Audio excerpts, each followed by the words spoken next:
Hello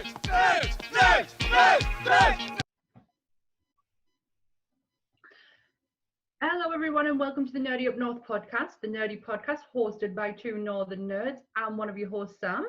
Now I'm the other host, Paul. And welcome to this week's great podcast. I can't wait to get into it.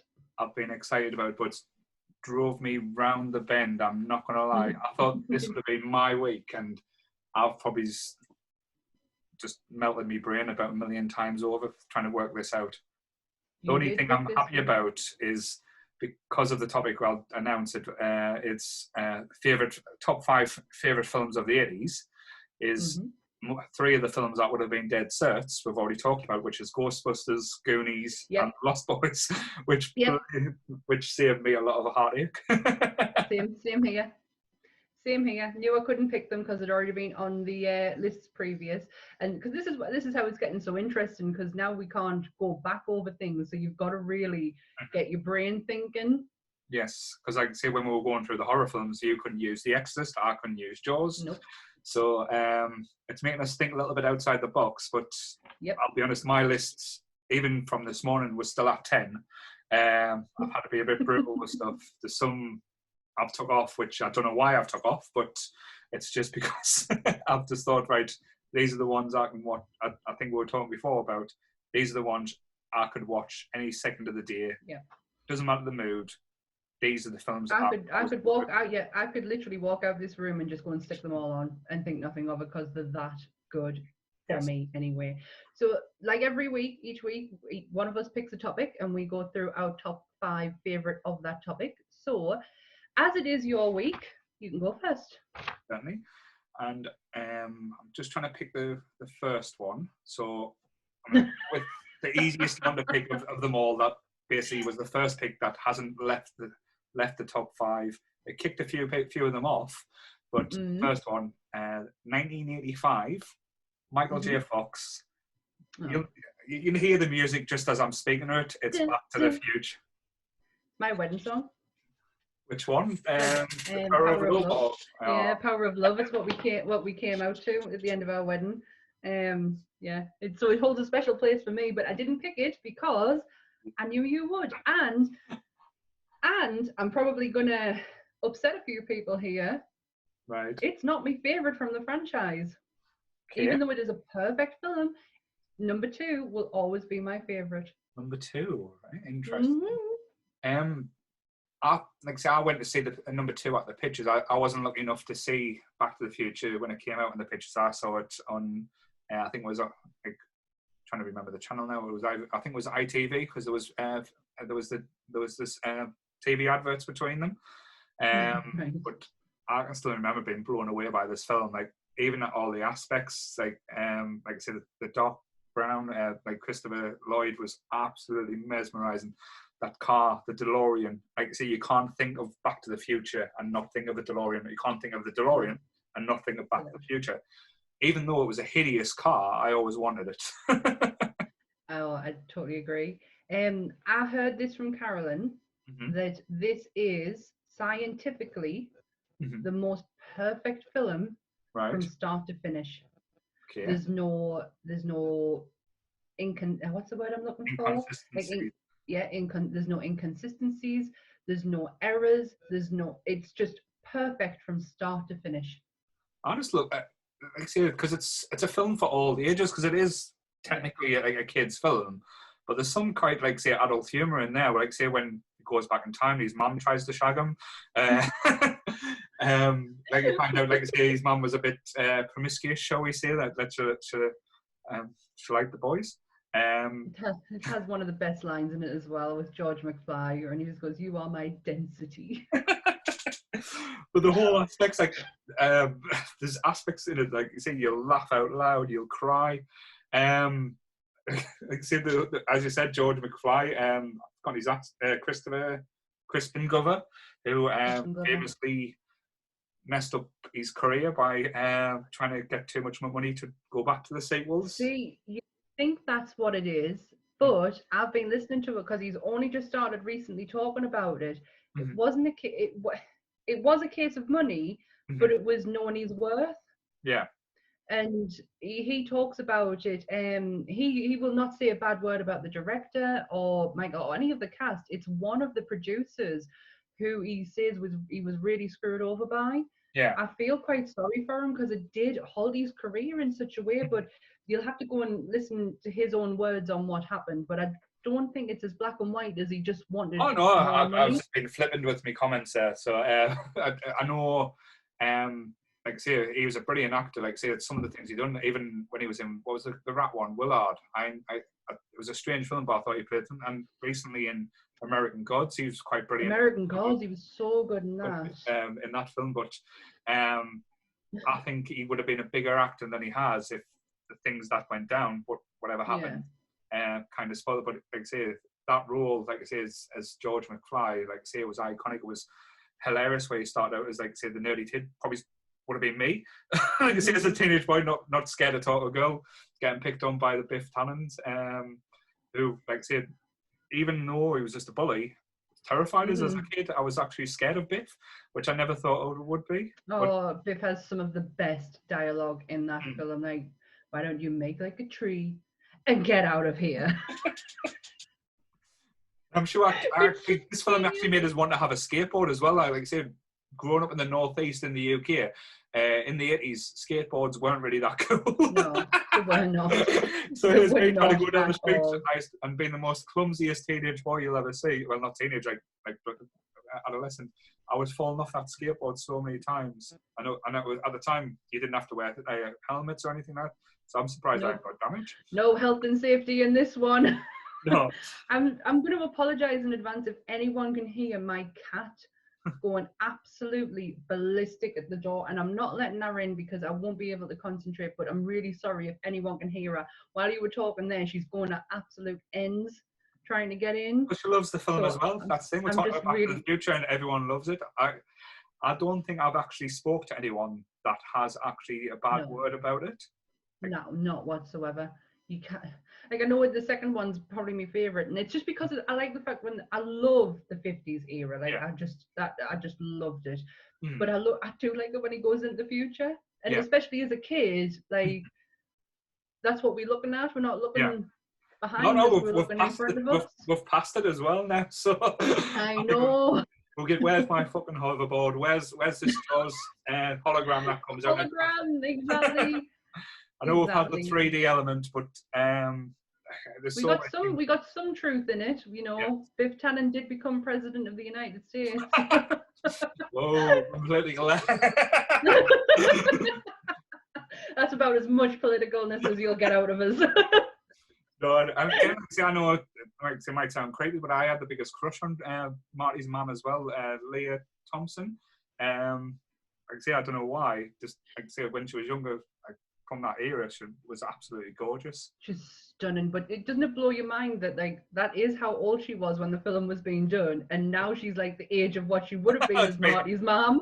Like, it's crazy.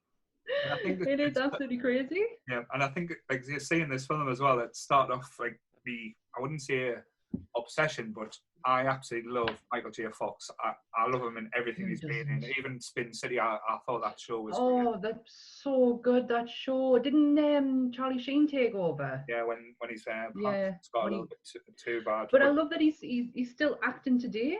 Mm-hmm. Like, even with his Parkinson's, he's still acting today, which I just absolutely love. That man can just do no wrong. My dad is a massive fan of Michael J. Fox, and they actually share not just a birthday, but they were born on the same day.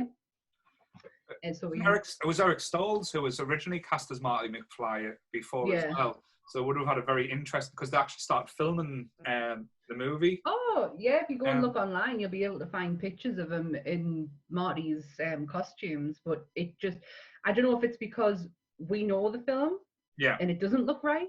Yeah.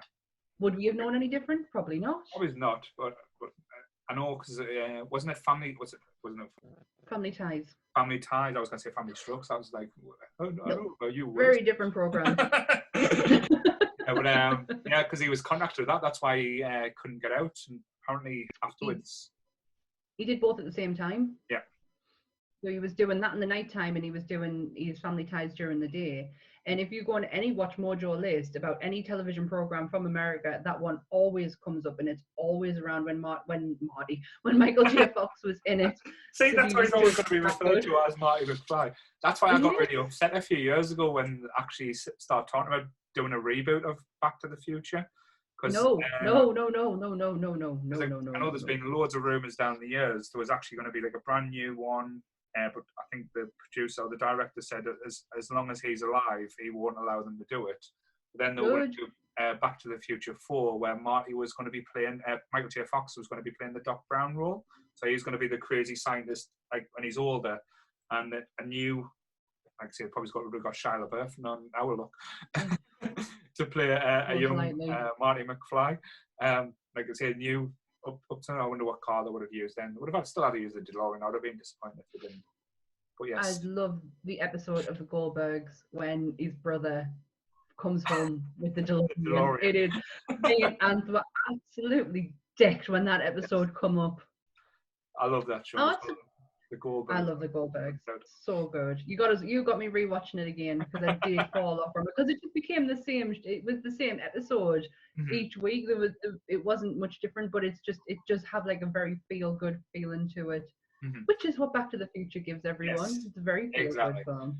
Like I say, whenever, as I said, if you're feeling happy, sad, miserable, even if it's on telly, even if it's halfway through, you see it's on, you can pick it up and just say, right, I'm just going to enjoy it. Were you lucky enough to get on the ride at Florida? No, it turned into the... I was! Oh, you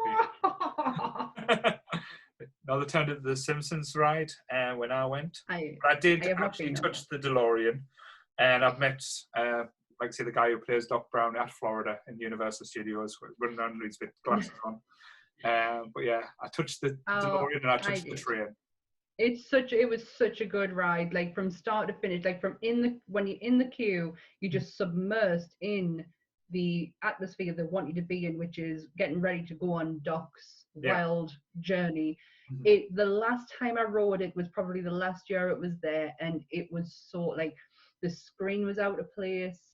If you were to lean ever so slightly forward, you could see all of the other cars, and it really took you out of it. But the first time I went on it, it was absolutely magical. And if you want to see a point of view ride, go on YouTube. It's there, and you can do the whole ride on YouTube. It was fantastic. I wouldn't mind doing that in VR. You know, these VR sets you can get now. Yeah, that would be quite cool. I'm really terrible on VR. I'm not a good person on VR. I get very violent. Going back to, so I'm just laughing at you being violent now. But the sequels 2 and 3, I might be wrong. Was that the first time that the films were filmed back, like any film was filmed back to back, like sequel, knowing that the second one was coming out straight? Because I'm sure Peter Jackson came out saying he was inspired by Back to the Future 2 and 3, that he was going to film Lord of the Rings that way. Oh, I don't know. Potentially. I mean, you've got a different Jennifer in 2 and 3. And she quit acting to look after her mother, I think, because her mother becomes sick. Yeah, I really don't know. I'm not. I think I've only seen like 3 a handful of times. It's not. I still love the fact of if the kid at the end where he points that he's there. It's so he does that with the camera, and then he goes like that, and it's so funny. But 2 is just, I love it. I love it. And I think it's probably one of again being one of them films where every TV show or every film's kind of had a hint or joked about it in some way. Because I know it's not a very good film. Like A Million Ways to Die in the West with Seth MacFarlane. I love that film. I think that film's fantastic. I have a very soft spot for Seth MacFarlane, so he really cannot do much wrong in my eyes. Yeah, I loved the Doc Brown kind of joke in that as well. When they go in the barn and he's like hiding in the car, he's like, "Oh, don't look." Oh, I do love it. Are we ready to move on? Just a shout out as well. One of the posters in the Facebook group actually posted a documentary on the Discovery Channel. I've forgotten the name of it now, but it's basically this travel guide searching for the original DeLorean, and it's got Christopher Lloyd in it as well to help them find it. So they're searching through, and it's for the Michael J. Fox Foundation. So Oh wow. again, have a look up on. It's on the Discovery Channel. You'll probably be able to find it on some streaming device as well. But I can't remember the name. But it's about finding the DeLorean and going through Hollywood. So that's something I'm going to watch as well going forward. Oh, brilliant. Well, my number one pick. So I'm going to go with the one that I toed and froed with, because I did take one. I had it written down, and it wasn't until I was thinking the one that I've wrote down could potentially put on another list. So I'm going to stay clear of it. So I put this one in its place. It's from 1985. It's directed by the star. It's the star. It's his version of the Cold War. It's Rocky IV. The worst Rocky. No, actually, you get that back. Rocky V was the worst Rocky. I'll take that back. Ooh. London. Wow. I was gonna get in my car there, and there was gonna be some blood spills. Rocky IV is brilliant. It has the best soundtrack. That soundtrack is on in my car. It is fantastic. It's the death of Apollo Creed. Yeah. Spoilers, by the way. No. Just imagine if someone hadn't seen it. I've seen Rocky 1, 2, 3, 5, and I've never seen 4. But yeah, Apollo Creed dies, and then you've got Dolph Lundgren as Ivan Drago. Like, it was brilliant. Like, it was the first one I think I watched, because Anth was. No, it wouldn't have been, because I didn't watch the Rocky films until a few years ago. Yeah. And Anth bought them as all for Christmas. And I want to say I watched this one first, because Anth says it's like his favorite. So I was like, we'll watch this one. He was like, you don't need to know really much going into it. Well, I disagree, because the relationship with Apollo and Rocky. Well, I do now. But I really that would have drove me crazy watching Out of Order if you've not watched them first. I think I did, I really do. But this is just it's hard. It's not hard to explain. It's just an easy watch. Yeah. And I bumped it off. I'm going to tell you what I bumped it off for was Return of the Jedi. Right. Okay. I've not included any Star Wars in mine. I have not exactly. Well, that's what I was thinking. We could potentially do a Star Wars episode, and to be fair, we could just talk about Star Wars. Exactly, and I'm like, so that'll be that. Yeah. And I was like, and I don't think this is going to be fitting, because you could pick 2 of the Star Wars films for the 80s, and I'm like, no, I think that's just an easy cop out. I'm going to put Rocky IV in its place. Even if it does have. I've got to be in the right mood for Star Wars as well. Even though, like I say, a huge Star Wars fan, I've got Star Wars coming out of every orifice really. But I have to be in the right mood for Star Wars these days, because I get you. It's not as easy to watch as it used to be, because I think it's not tainted, but there's that much of it. It's now, so you don't know where to start. Yeah, there's a lot now. You kind of spoil for choice, because you can go right the way to the beginning, you can go right the way to the end, you can go in the middle. And Clone Wars as well. There's a lot to choose from with Star Wars, and I just thought that could potentially come up, so I bumped it and thought, what is the film that I could sit and watch for eternity and not get bored of it? And it was Rocky IV. It is, like I used to quote it all the time. If he dies, he dies. Some of the worst, in any Rocky film, the dialogue's never been great, but it gives you that feeling of where it pumps you up, and when they love a good montage, and they always do the montage really well. The montage scene with that music, that is the first on, because I have a movie playlist, and that was the first one I put on there, because it is such a build up, and then all it is just music. There's no words in it, and then you've got Hearts on Fire and Easy Way Out, which is just I love driving in the car with that on, because I can just picture Sly driving in his car. I know. I didn't realize though until today that Sylvester Stallone did direct this. Now I know he won his Oscar for his writing the first Rocky, and I didn't think he directed it, but I definitely didn't know that he directed this one. Had no idea. But that's it. I haven't really got much to talk about on Rocky 4 because it was literally just a last minute Yeah. It's a thing good of choice. Like, it is an 80s, if you were looking at 80s films, it is Mhm. the epitome of what 80s is. It was like America versus Russia, big versus slightly smaller. It was his take on the Cold War. Yeah, and also David versus Goliath as well, in a kind of way, yeah. The death of his friend, which is obviously a massive part of Rocky's story because Apollo has been predominant through 1, 2, 4. So it does have everything. It has a robot. Like what more? Could you want? I can't remember its name now as well because. And neither can I, but I absolutely hate Paulie as a character. I really do. He's such a whiny little bitch that I just could do without him, and I just think he just doesn't need to be there. I'll change your mind on this aspect straight away.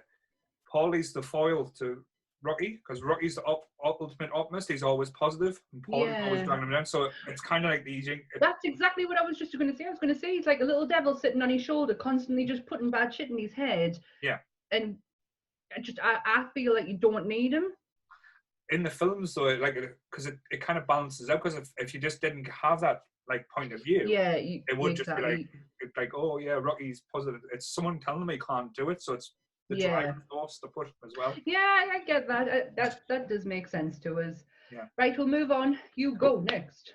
Right, I don't know which ones to pick. I've got so many. I'm trying to I think I've got mine in order now. Where I'm going to go. I'm going to go with this one because, like I say, it's not a great film. I think that when I've looked into it as well, the writers said they wrote it in a day as well. It only took them a day to write the film. Brilliant. But the cast is brilliant, and I think if it's not his first role, it was one of his very first role of our very own Iron Man, Robert Downey Jr. Okay. So the film is 1985. Again, it's one of them things. I'll say the name of it, and you'll start hearing the music in your head straight away. Weird Science. Paul. Yeah. I've never seen it. What? You've never seen Weird Science? No. Oh. Carolyn will be listening to this going, course she hasn't. No. Kelly LeBrock as Lisa, this computer-generated being that these two nerdy boys who didn't have a chance for girls at high school basically locked themselves in the teenage bedroom and broke into the Pentagon computers somehow because there were computer machines, and they created this living being that was Lisa who could make any dream come true. And oh wow, honestly, if you love like 80s films, it's directed by John Hughes. That tells you everything. There you go.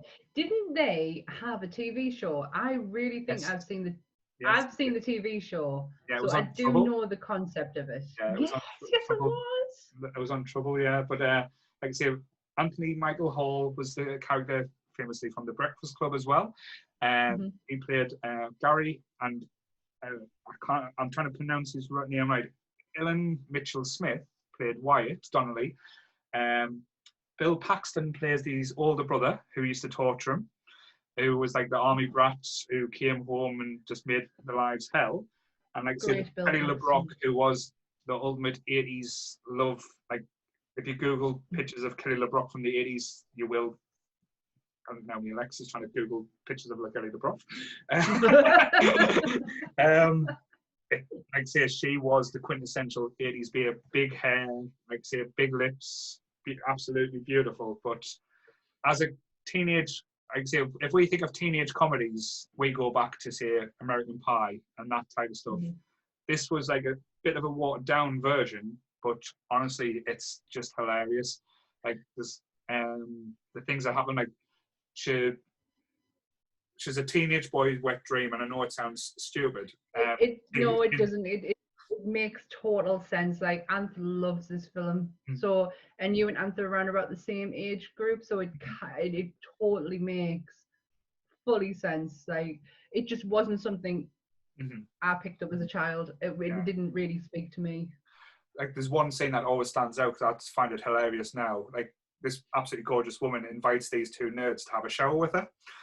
And she's there naked in the shower, like looking around at them, and they're standing in the corner looking terrified, and they're wearing swimming trunks because they didn't want to be naked in front of her.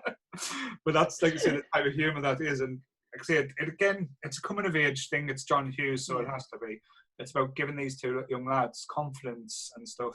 And like I say, the school bullies, Robert Downey Jr., like I say, gets involved and says, "Oh, we want to do the same thing," and chaos emerges. And honestly, it's, like I say, without spoiling the film too much, like, you can spoil it. Like, it came out in the 80s. If I haven't seen it now, it's my own fault. True, but it is, like I say, a complete romp of a film. And I know when like I say, they came out and said, "Oh, we wrote this film in a day," just because, I don't know, like, where it was the 80s, they were probably on copious amounts of drugs and and whatever during that time. But if Downey Jr. is involved in it, most likely. The screenplay was by John Hughes as well. So, but yeah, Weird Science. It's one of them films. It's similar to like License to Drive, other 80s films along the same time. I think that was the only, like I say, I could have listed John Hughes films like coming out of everything. You could do a full list on him, because he is very much a driving force of films from our growing up, and kind of give, like, especially for kids in the UK, a false sense of what the world's really like. Yes. Because that isn't our growing up, but we really tried to make it like that. Yeah, when I went to senior school and I realised I didn't have a locker, I was well pissed off. Oh, tell about it. I was like, where's this? Because like high school, you were like, well, okay, I'm going into the big school now. I'm going to get my own locker. I'm going to do all these things. But all it was pain. It was just pain. No, it was. But diners, like hangout spots, like we had none of it. We created our own growing up. Like he was like a driving force in that. John Hughes is just there's a lovely tribute on because Josh Gad over lockdown has done a show called Reunited Apart, and he does a beautiful tribute to John Hughes with all of his characters in it. And you see Catherine O'Hara portraying the mother from Home Alone. Like it's like the actors now saying their lines from back then, and it was just beautifully. I sobbed through it. So you don't realize how many films he did. Like I said, this film, because like I say, when I was talking about the list, literally I had film on and film. So this one actually knocked off The Breakfast Club, because that was going to be the two. Like that Didn't you pick that before? I haven't picked it. I would talked about it. Because we thought about the soundtrack, but would never pick The Breakfast Club. So, like I said, that was one of the ones that I was going to have on. But when I was talking about, like, say, John Hughes films, I'm sure The Breakfast Club was a John Hughes as well. I'm just trying to see. Directed by John Hughes. So that I picked The Weird Science because I remember watching Weird Science more, if that makes sense. Yeah, I did not know it was a John Hughes film, Weird Science. I should, because of the cast he's got in it is very, like, he kind of tried, didn't he, like, use a lot of the same cast? Yes. Especially throughout the early 80s films. Yes. But this type of film, I remember watching on, like I say, this one was a bit later because it was a bit raunchier and stuff like that. So it was one of them. Sounds it. But it wasn't quite Porky's, but it wasn't as full on as that. There was no nudity in it, if that makes sense. But it was quite the subject matter was quite American teenage. Yeah. I'd say, but what a film! If you haven't seen it, and like I say, the soundtrack again, which with any 80s film is always amazing. And like I say, when you hear the title, I think even the song was Weird Science was a hit during the time. Yes, it was. That's what's in my head right now. Weird Science.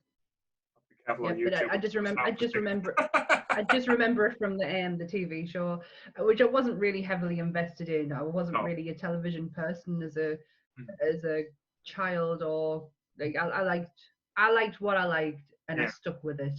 The only reason I remember the TV show as well is because the woman who played Lisa was the woman out of Kingpin, with Woody Harrelson Another one I've not seen, but yes, I know I know who you're referring to. I'm going to come around yours one day with loads of videos and say, right, here we go. Videos. Videos. I have a VCR player. That's fine. If you've got videos, I do own a VCR. I do have a lot of stuff on VCR. Even plug up to the new tellies even these days, because yeah, it works perfectly fine. You've still got to track some stuff. Remember, you had to track stuff. Yeah, I've got loads of I've got all the old Disney videos, VCRs, and I have home ones that me and my sister put together. So we have like we used to have a Christmas tape with all of like stuff that we just recorded from like Stay Tuned and oh my God, Rolf Harris and so we actually had a discussion about that, like I said the other night, like just because the artist or the person has done bad things, is it okay still to enjoy the work, or is it? It was like Tony Robbins did Stay Tuned, and we've got like he went back over like old Christmas like cartoons. Like the Popeye one from It's a New Year one, and it's Popeye, and it's one of my favorites, and I absolutely love it. And it's on there, and I have them all on video. Yeah, all my sister. To be fair, we're talking about VHS, as people probably viewing this going, "What the fuck's VHS?" It's a video recording system. You could set them about this big. You used to have two holes. This big with tape. Yes. And you were buggered if the tape got in. Yes. got crushed or anything. If you didn't have long play or short play, you were knackered as well. So. Yep. And if you went to America, like I did from the age of 15, and came home with VHSs that weren't in an English version, pointless, gutted. I think Ready to Rumble was the first one I brought home, and it wasn't a UK. I think it was actually that might be DVDs. I might be getting mixed up with DVDs. If it wasn't, it would have been if it wasn't Region 1. Yeah, Region 1. I know. Yeah. I think Blu-rays are A, B, and C, but most of them are multi. I think most of them don't even bother with it now anyway. Can't even remember the last time I bought a DVD. That's a big lie. I bought Star Wars to go finish me collection off. But I have the original Star Wars on VHS, which I bought at a convention of a lovely gentleman. I picked up 4K last week. The Schneider cut of Justice League. The Schneider cut. Which is actually on 2 discs, which I was surprised at because they couldn't fit the whole film on 1 disc. That doesn't surprise us, given that it was 4 hours long. Yeah. Right, you're going to move on to your number 2?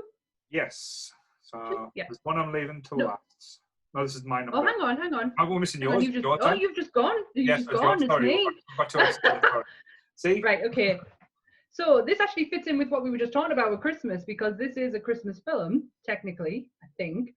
It's when I was growing up, there was only 2 films that I loved more than anything in the world. Ghostbusters being one of them, and this being the second of them. It was brought out in 1983, directed by John Landis, and stars one of my favorite people in the entire world, Dan Aykroyd. It is Trading Places. Oh, what a film. Yes. It is. I literally watched Ghostbusters and Trading Places religiously, and I'm going to be honest, I probably didn't understand half of what was going on, but because Ray Stantz is in it, it just like there was a lot of things I used to get my eyes covered over for and my ears covered over for. But growing up, I remember the first time I watched it as an adult. And actually going, how did I watch this as a kid? Like, I would never have gotten half of the stuff that was going on here.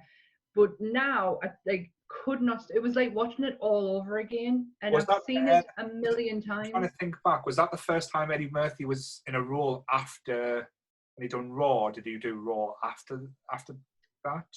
Oh, I really don't know. I didn't see that on it because I did read a bit of trivia on it, and I didn't see any of the anything to do with that. Yeah, because I know it went huge after this film. I think because, like I said, then there was Coming to America, like the Golden Child. But that's it. Yeah, because Coming to America is the reason why you don't have Eddie Murphy in the Ghostbusters, because he was originally going to be part of the Ghostbusters. Yeah, he was in the original with John Belushi.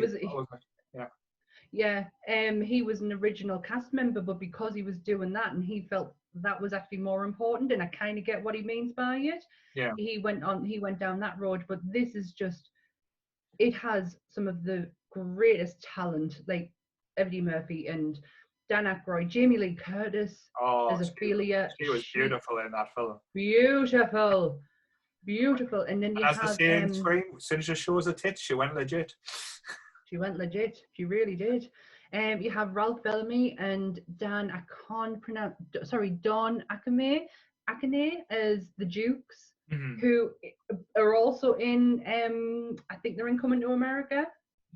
They're on the street and he chucks some money at them. Yeah. And yeah, the Dukes, oh, it's just a brilliant story with some of the greatest quotes to go back on, and has one of the most disgusting scenes ever put on film when Dan Aykroyd is eating salmon out of his pocket through his Santa Claus beard. My stomach churns. It is disgusting. Actually, to see that. Who have you got there? Oh, that's it. Yeah, Santa Lewis. Yep. Yes.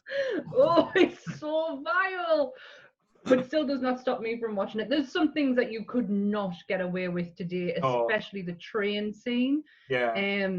There's a lot of language used. Like, I think a lot of the 80s films that, like, say, even now, like, say, I watch it. I think what was one I watched not too long ago? It was 48 Hours with Eddie Murphy and Nick Nolte, and there was language that was used.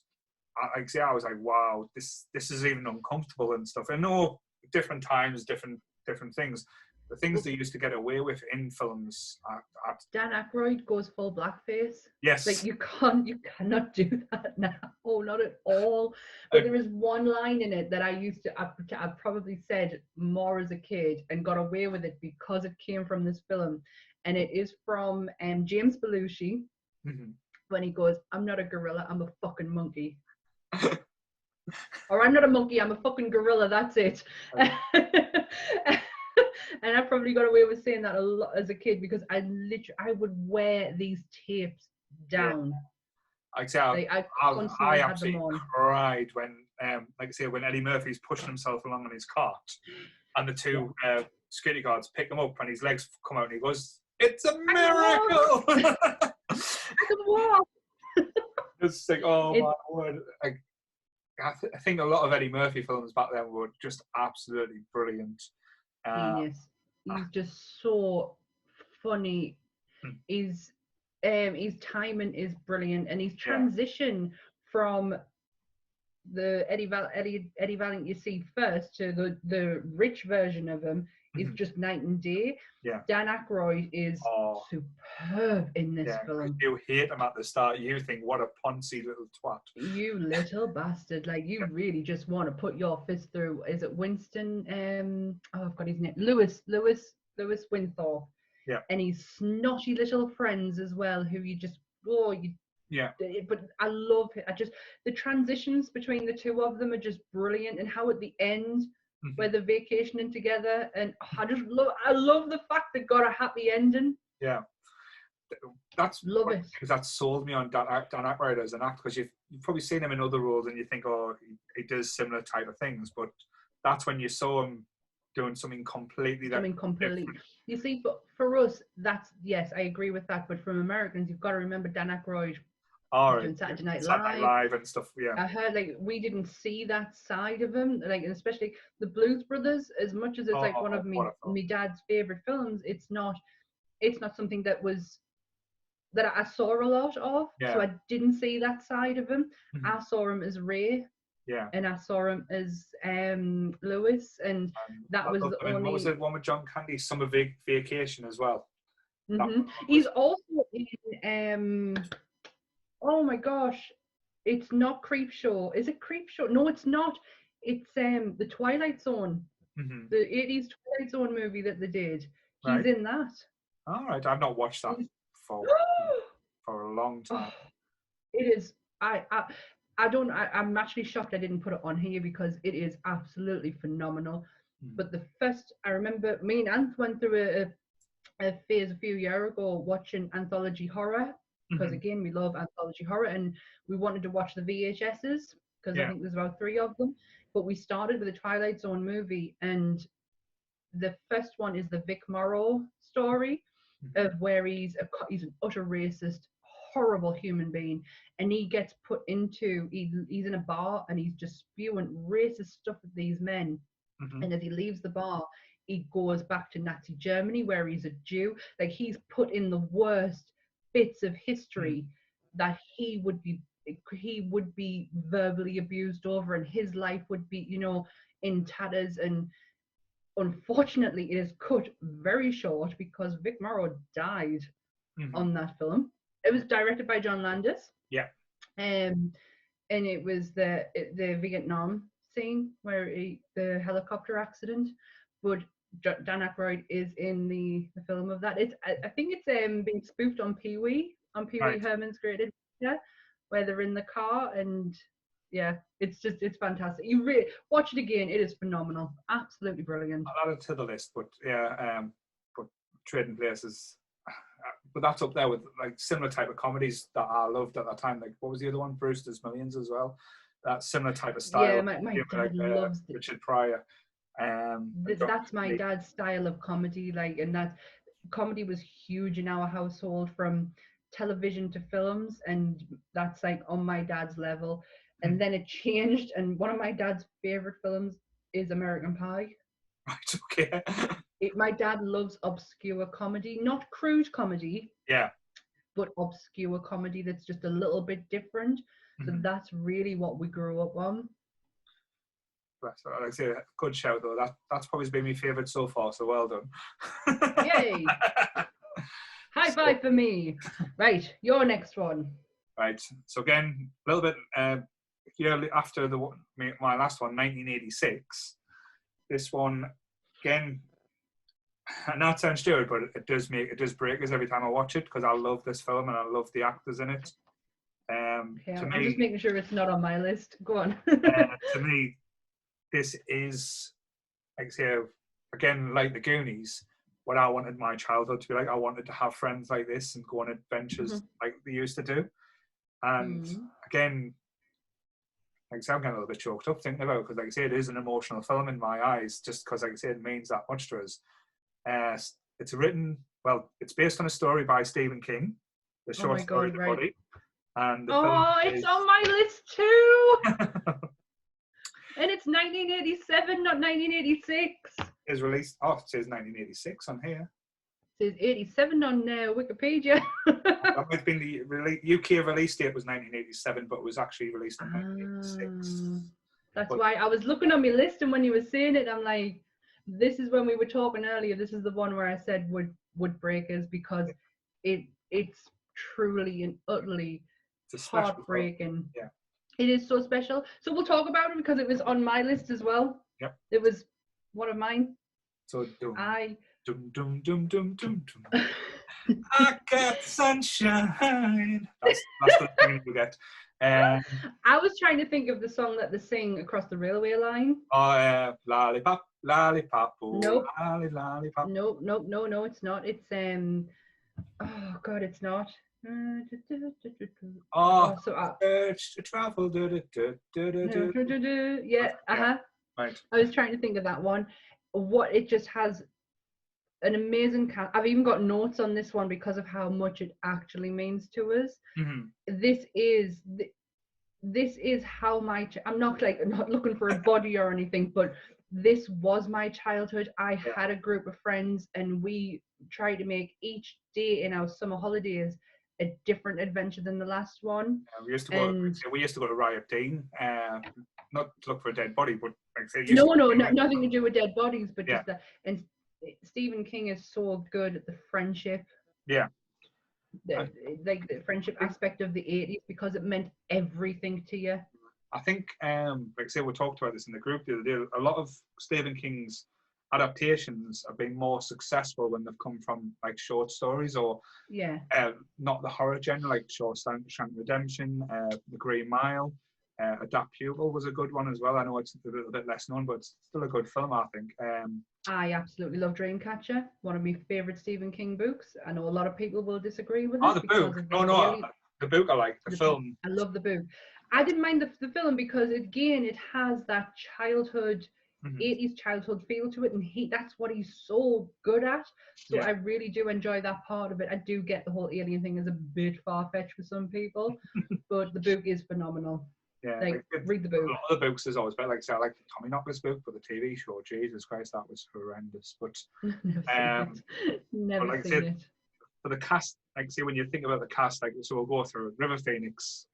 Like, see, I know everyone said what he could have been, but in that, but what he did, what he did in the short time, and especially playing Chris Chambers, is one of the most impactful characters on here. And this is one of the notes that I made. I'll get into it now with us going through the list. The relationship between Chris and Geordie is some of the most beautiful bit of writing that's ever been put out there. Chris is so brutally honest in who he with Geordie throughout the whole film, and constantly he always picks his friend up. Yeah, he knows even though he's there for something better, and he's better for what. But Chris knows the background of where he comes from, and he knows that what his life's going to be. But that doesn't bother him because Geordie is the one that's going to make it. Exactly, and he wants to make sure that happens, and he is constantly picking him up. Like Geordie's going through something that, thankfully, not a lot of us have experienced in losing a sibling. Yeah, John Cusack, his brother. It was with his brother, and Will Wheaton, who I still can't wrap my head around that is him, but he was, and I'm a huge fan of Will Wheaton, right? Like now, like I've followed Will Wheaton for years, and he is going through a lot at the moment. He's come out publicly on his relationship with his parents, and he was saying on Facebook the other day that a lot of the emotion he was feeling with his parents at the time, because he was mentally abused by them, in a business where he didn't need it. He really didn't need it, and he put all of that emotion into the scene where he breaks down, and it just thinking about it just breaks me heart on what I know now of Will Wheaton, going back and watching it again. But their relationship is just, it's solid. Yeah, because like say you wanted a friend like that, you knew he would always have his back, and like even like say the older when it was Richard Dreyfuss. And he was writing about it and saying, like, say, I think the famous last words was, like, say, I never had friends like that ever again and stuff.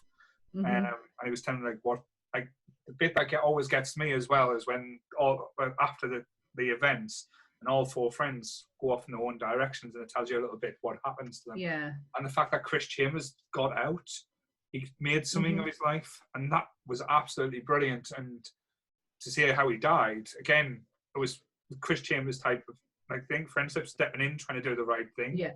And that always trying to make sure that the right thing was, because Chris, like, how honest and like brutally honest he was, because he was accused, wasn't he, of stealing money? Yeah, and he just didn't even fight it because who they're going to believe, a kid over a teacher. And that even then he had the realization of, like I said, just because of who his parents were, which a lot of kids and stuff will probably go through, that reputations that they haven't even deserved. Exactly, they carry it on from their parents, and he was more grown up than what he should have been. But I think Geordie really needed that. Yeah, because the parents give up on him though, because he wasn't the brother. He wasn't the brother. Yeah, no, he was the little weirdo writer who loved writing short stories, and they couldn't relate. It was like America at the time, because it was like, say, when it was set, like, so it was like rah football, basketball, go to college, be amazing. Like, say, writers and stuff only come out being, like, say, being pushed, like, say, when they're a little bit older as well. And again, going back to the four of them, like, say, the other two, like Corey Feldman, who again was quintessential the 80s kid. any 80s film that was worth its salt had Corey Feldman in a way. Because he was. There's a lot of things you can say about Corey Feldman in his adult life. Yeah. But that kid can act. Yes. He had some and talent there. He played Teddy Deschamps. Is that him? Yeah, but with them big glasses. Yeah, he always wanted to go in the army to be like his dad, his dad was, like I say, quite abusive towards him. The story when he burnt his ear in the oven, yeah. Because, like I say, that's the thing that stopped him from actually getting in the army as well when he was older. And the unrecognizable Jerry, sorry. Yeah, I was just about to say that, the most unrecognizable character in there, Jerry O'Connell as Vern Tessio, and I love him. He's an absolute gobshite, but I absolutely love him. You've got a friend like that. I probably was that I friend. relate to Vern because, like I say, I know when I was younger, I was always the skinny kid, but like I say, as I got a little bit older, I started getting a bit tubby. And like I say, I was always the one that was getting picked on by everyone and stuff like that. Even in the friends group, I was the one that was always pushed to the back and stuff. So I quite related to Vern. Wanting to always be the cool kid and like say stand up, probably still am now, but to be honest. but no, like I say, each one of them brought something to the role, to the friendship group that each of them needed. And like I say, you could relate so hard to them, and like you say, some of the lines in it as well, it's like some of the quotable things, like the cheap dime store hood and suck my fat one, you cheap dime store hood. We forgot the most probably the biggest name at the time, and that's saying something when you've got River Phoenix in the film, but Kiefer Sutherland is Ace Merritt, the bad guy in it. And Kiefer Sutherland does do good bad guys. Yes, very, very much so. He was fantastic in this. He looked the 50s grease bag, dirt bag, horrible. He looked the part so much. I'm really cheesy, but when you looked at him and looked him up and down in his eyes, you saw he had danger. Like, see, you knew that he could snap, and you didn't want to ever see him snap because you thought it would be dangerous. Yeah, it reminded us so much of the character from It. Henry, what's his face? Yeah, reminded us so much of him. Like, look-wise, how I would expect them both to be. There was no repercussions in their life. They just did what they wanted. Very much similar. But again, it's Stephen King, so it's going to be. And also the director of this is Rob Reiner. Yep. Yeah, very. The cast have nothing but lovely things to say. I have watched I went through a River Phoenix phase of just watching. I just wanted to know more about him. And I went through the YouTube rabbit tunnel of River Phoenix interviews, but also afterwards. And it was the cast of Stand By Me reflecting back on how he was to work with. And they said, like, between Chris and River, not a lot of difference. Yeah. You can understand he was just such a lovely guy. I don't think any of the actors, like say then, would have been playing too far away from like their own personalities. But like say the standout scenes as well, like the scenes in this film that when you've watched it live with you, like the whole story scene when they're talking about Lardass is the most disgusting, but you're cheering at the end because it's hilarious. It's hilariously done, and again, it'll give you nightmares as well. The whole leech scene in the swamp, that's just horrifying. So I am as I said, I am a huge fan of Will Wheaton, and his oldest friend is Chris Hardwick, who you will know from The Talking Dead, and he has his own podcast show, which was once called Nerdist, which is now called Idiot or something like that. But when it was Nerdist, he did a sit down with Will Wheaton. They've been friends since they were not children, but probably teenagers. They ended up living together at one point in their life, and they've just constantly been in each other's life and still are today. And Will was given stories of Stand By Me, and one of them was the leech scene. Right. So when they did the leech scene, they were actually given time off. They said there was, in the town that they were in, there was a swim park next to them, and they were told after the leech scene, because of how disgusting it was, you can all go off to the park, but you can't take the leeches off because we need to come back and we need to know where they are. And they ended up going with all this disgusting stuff on and their leeches, and they weren't allowed in. And he says it was heartbreaking. But the tortured, like Chris Hardwick tortures to this day. Will Wheaton was Stand By Me. He says once they went into a diner and it was the old 50s diner where it has the jukebox on the table, and they put nearly $15 worth of money into that jukebox to constantly play Stand By Me over and over and over again. To be fair though, I would love that though. Like say, imagine being in something so iconic that even in the next, I would say, in the next 50 years, because even when we watch it now, it's aged well. There's no need for special effects. There's no, like I said, there's no camera trickery. It is just, like I said, a beautiful story done well. And again, trying not to get too emotional, because like I say, it reminds us of being a kid and like I say, hanging about with friends and stuff. Some of my friends aren't around now because of, like I say, choices and stuff. But it brings you back. It makes you feel like a kid again. And like, there's not many films out there that does that so well. It reminds you. It certainly, for me, it reminds me a lot of my childhood, because I had a group of friends, and every day was a different way of doing something different from the day before, but staying within where we lived. Like we have, where I live is an old coal mine. It's not a coal mine anymore because my mother lives there. And there's a lot more houses there. But at the time, it was just mass of land that led, like for us as children, led nowhere. Like there was no end to it. And we would constantly be like, we would come back scruffy. We have nothing but fields, a lot of fields where I'm from.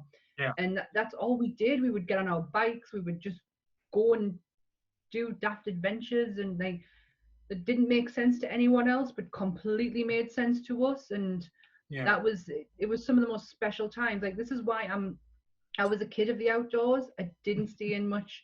I was always outside, always on my bike. Growing up in the Northeast, we've been quite lucky and blessed with, like, say, what we've had around us. Like, say, we've got the coastline, there's farmers' fields from there. I know a lot of it's going away now, but like, say, there's that's like that's where I live. Like, where my mum and dad live now is a field that I used to knock around with as a kid, and run in and out of the cows, not harass them. No, it's a different time now though. Like back then, we were allowed to just wander off, where now you couldn't. Not now. Which is a sorry state of affairs. But I remember going out like 7 o'clock in the morning during the summer holidays, meeting with friends, even on bikes or walking, going for walks for like an hour and a half to get like say just certain areas, like, and we used to even go hay baling as well, like build in old farm fields. When they've cut the hay, we used to get all the collected dust and could make jumps and stuff. Jesus, we used to jump at least 10 foot off anything just on these good hay bales. You would travel for hours to get somewhere that had nothing there to just be with your friends. Yeah, and that's what this film reminds us of, and very much. And again, I'll always go back to it, and like I say, I don't think I'll ever not love this film.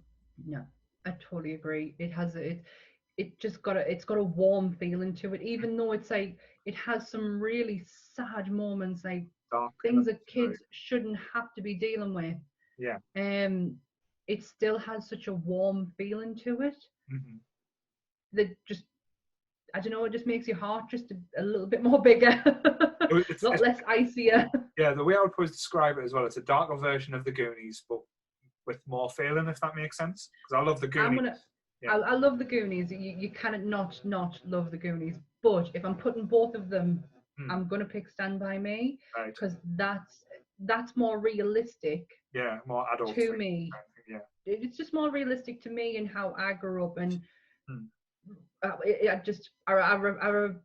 see more of me in that than I do the Goonies. Yes, no, I'm a chicken shit. I probably wouldn't go on a ship and do what they did. Yeah, but with Stand By Me, I would travel, God knows how long, to go and find that body. And the most I'll go famous find scene that of body. all, which we haven't even talked about, Uh, Train Dodge. That scene was absolutely brilliant as well. And you see Train! Fern, when see Fern crawling, you're like, why the fuck are you on your knees? Get up. You're just screaming at the telly for him to go on, just move, or jump to the side. There's water. I'm sure you'll be fine. It's Prometheus all over again. I screamed so hard at that film when them two were running from that cylinder thing that's going like that. They're running from it. Just walk to the side. See, Raider's got it right. Pathways. Put in a small cave, boulder, nowhere to go, have to run. Well done, you did it right. Stand By Me is probably would have been the second off last film I picked of my list if you hadn't have picked it, because it was one that you could talk for hours on how this film made you feel and how it's still, to like heading into the age group that we are, still makes you feel today. So definitely good choice. Cool. So that was your number? That was my three. number 3. So that was my number 3. Yes. So you can go next. Okay. So let's have a look. So there's one I'm leaving till last, just because. I've got one leaving till last as well. This one, again, it's a late 80s one as well, which I thought a lot of mine were going to be a very early 80s. 1988. I'm just going to check the UK word release. 1988, the Christmas. Right. Okay. I didn't get it when I first watched it. I admit, like I say, one of these films I watched, and I thought, I didn't really like that. When I watched it when I was a bit older, because even though it's got, this will give it away, cartoon elements to it, it's quite a dark film. It's quite sinister. Not mine. But it's not one of mine. It was, like I said, directed by Robert Zemeckis, starring Bob Hopkins and Christopher Lloyd. Such a good choice. Someone who doesn't know, Charles Felicia done the voice of a certain Roger Rabbit. But Who Framed Roger Rabbit, of every teenage boy's wet dream of Jessica Rabbit as well. Jessica Rabbit, who was played by the uncredited Kathleen Turner. She was not credited as doing that voice, but that is definitely her. All right, she is credited now, so... She is now, but she was, if you're going back and watch the film, she's not credited in it at all, and I don't know if that was her choice, but to keep that mysterious, but she's not credited in it originally. What an amazing choice. Didn't even cross the radar, if all honest. But before you get into it, when I was a kid, my dad used to work as a barman, and they used to hold charity events quite a lot, and it was fancy dress charity events. I went to one year as a cheerleader, next year as She-Ra, which was mint, but my dad went as Roger Rabbit. Wow. Have you got any photos of that? I actually do. I'll have to pull them out, but yes, we have photographic evidence that my dad was Roger Rabbit, so it was huge in our house. It is probably still the film that still freaks my sister out the most. Yes, it's scary. It is really scary. Christopher Lloyd, you don't expect as Judge Doom, is absolutely nightmare for you. And that's, like I said, I think that's one of the reasons I didn't like it when I was a kid, because it terrified us. And when they used to dip the cartoon characters into the dip, that made us sad. It still makes us sad. And you never found out what type of animal Judge Doom was. No, you do not. He was a toon, though, wasn't he? He was a toon because he killed Eddie Valiant's brother. Because he had the big eyes and the squeaky voice. And he talked just like this. That bit, it's when Doom gets killed. That really scared my sister as a kid. I think what confuses as well, because it was a mixture between Looney Tunes, so Warner Brothers and Disney must have done a deal to share the properties and stuff. Because like I said, there's Disney characters in there. When it gets to Toontown, when Eddie Valiant's chasing, like say, the killer down and stuff, that's when it starts getting really sinister for me. When he's like going up the building, and you think he's getting chased by that Jessica, but it's not. It's that crazy woman, my man. And he jumps out the building. He's like flying. And you get like bugs and and Mickey Mouse with a parachute and gives them the audio, we've got a spare, and it ends up being a spare tire. But Yeah, yeah, it is. It's Mickey and Bugs, the two major ones of each franchise, like together. yeah, which you It's never thought crazy. you would see. And like I say, I know they do it all the time now, but the mixture of live action and cartoon wasn't heavily done. I think, like I say, the first time it was done well, like I say well, was probably Mary Poppins.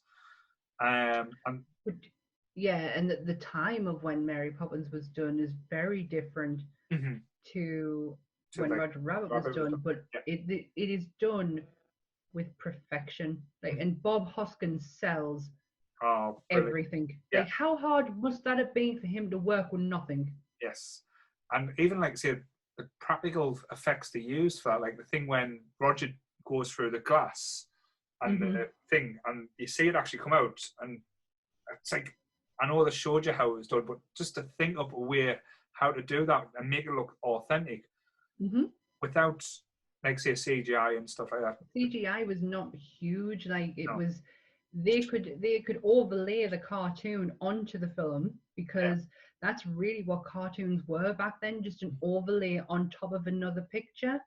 So it wasn't that hard for them to do it that way, but they didn't have the CGI. Like, imagine if that was done now, how bad it would look. I wouldn't love it. I think it would look awful. Yeah. Because they would have done it in won't have 3D. the They same would have done like Detective Pikachu style.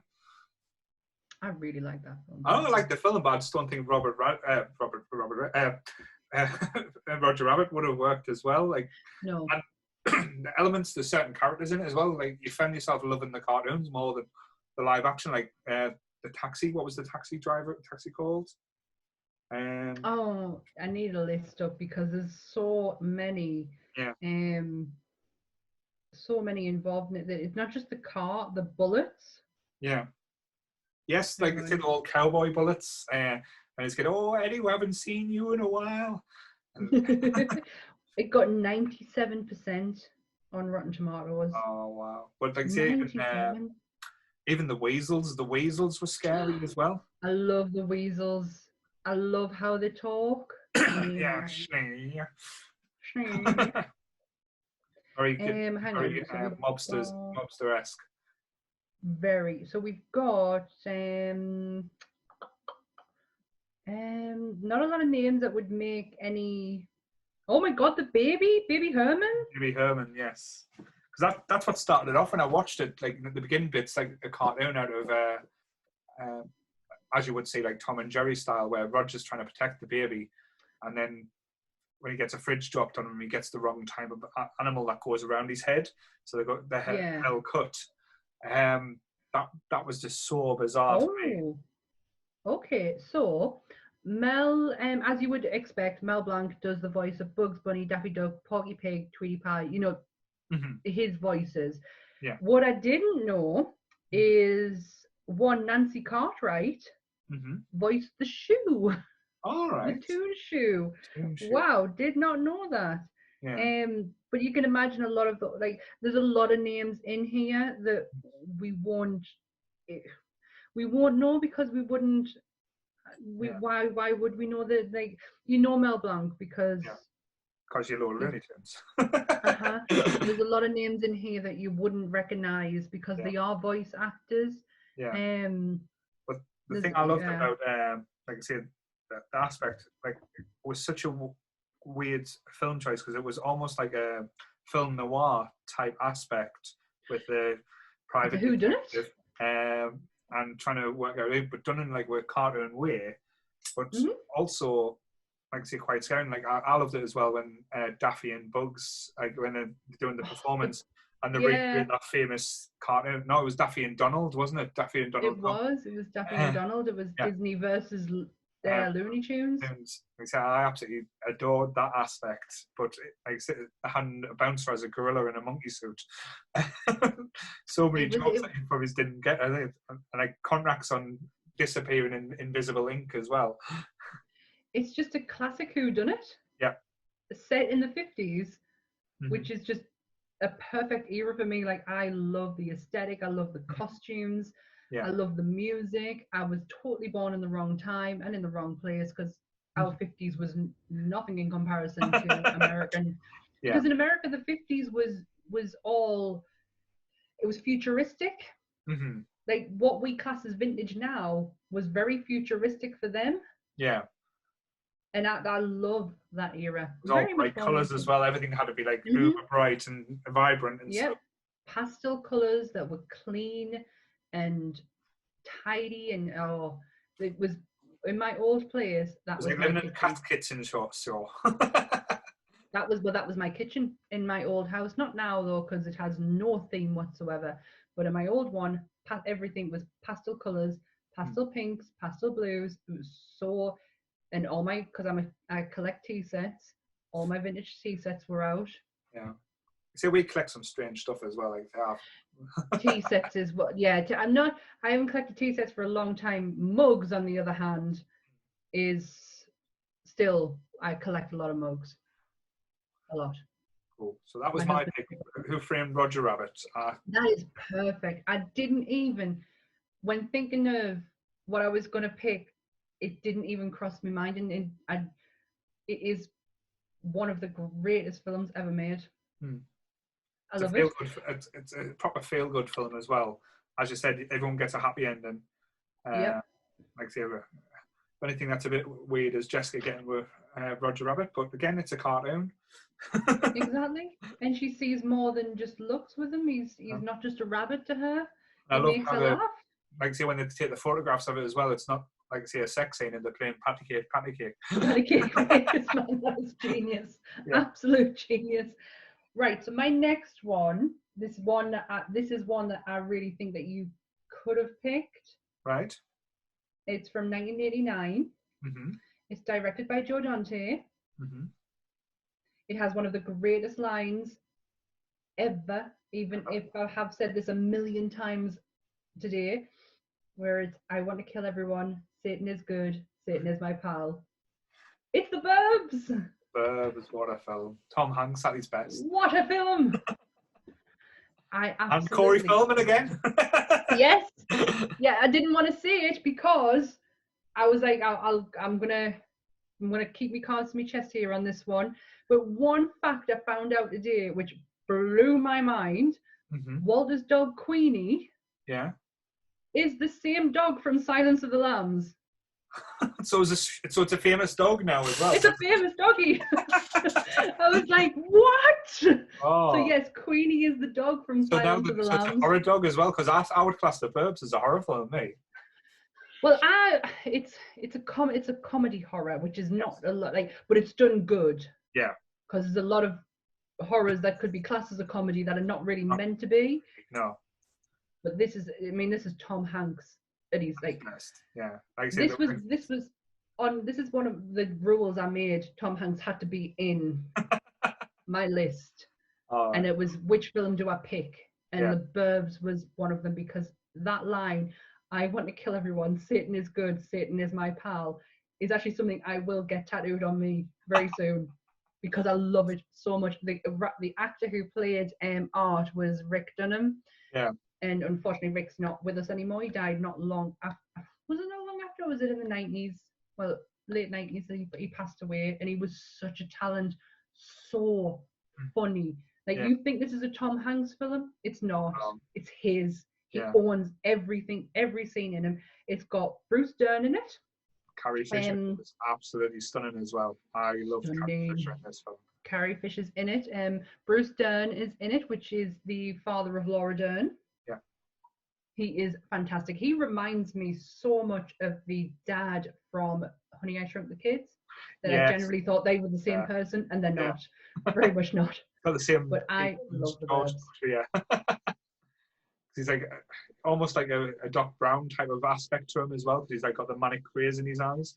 But where they start kind of like a witch hunt on this new family family, and because to show you how like rumors start in these close knit things. And I love Corey Feldman's character in it, where he just sitting there and saying, "Oh, what are you watching? We've got to watch all these houses just to see what to do. What's going on. Fuck watching TV. Watch these. These fuckers are mental." But Rick Dunham and Tom Hanks together are brilliant. I was thinking earlier today, it's almost like, I don't know if you've seen A Secret Window with Jimmy Stewart. Jimmy Yes. Stewart? Was it Hitchcock, wasn't it? Oh, man, totally. It was. Yeah. No, this Hitchcock film. Yeah.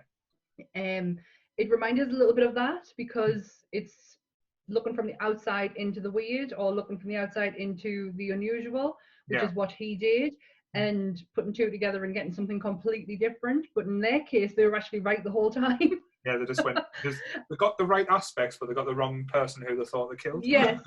And I was, oh yeah, Walter, wasn't it? Yeah, they thought Walter. This is Walter.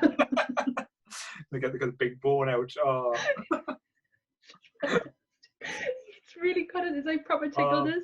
I'm just trying to think as well. The bit that always made us like a bit sick in my mouth was when the guy with the bad teeth and the ginger hair, Pio, comes in the room. It's sardine. And the tin of like sardines. And, like, and they're all trying to be really polite. Yeah, because the wives are like making them, because like say the wives are always trying to be a bit sensible, like saying, "Oh, well, we'll try and be friends with them and stuff like that." Yes. But yes, the ending though, I remember I only watched this a few years ago. Really? It's not something that it's not. I My parents are going to watch this and think I've watched loads of weird stuff as a child. No, I only watched it a few years ago, and I remember at the end when he's in the ambulance, and I'm like, I took the deep breath with him, and I'm like, oh, it's over.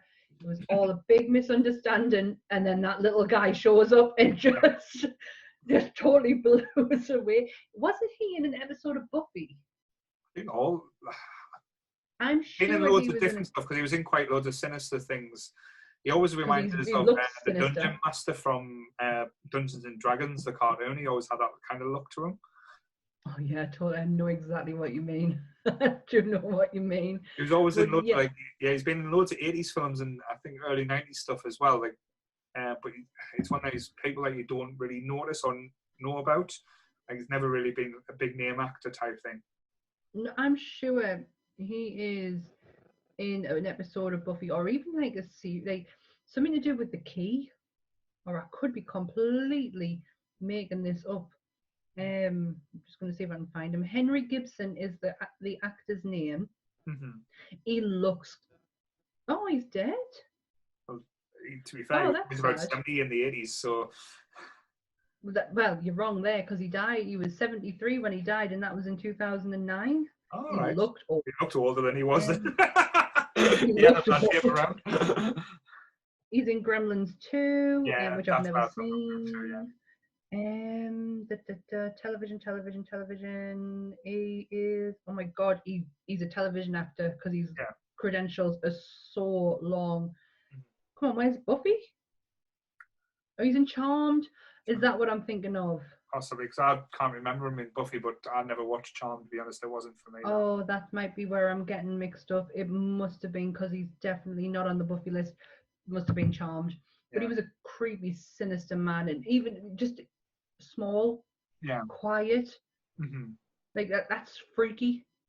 Like you expect it from the ginger guy. That thing was all the others, like in the household, like the old grandfather looked, like I say, it was like an ego. Then the weird ginger guy with the bad teeth, he just looked like he'd never seen sunlight in America. But he, like, see, when he come in, he was a doctor, and it was when he explained everything away, and they were like, see, and then all of them felt a bit stupid, but Tom Hanks still knew. Tom Hanks still knew. And trying to think as well, the bit that, like, say, I still love is when they knock on the door originally and the flies come out and starts attacking them, and they start getting chased around the street because these flies or bees are attacking them.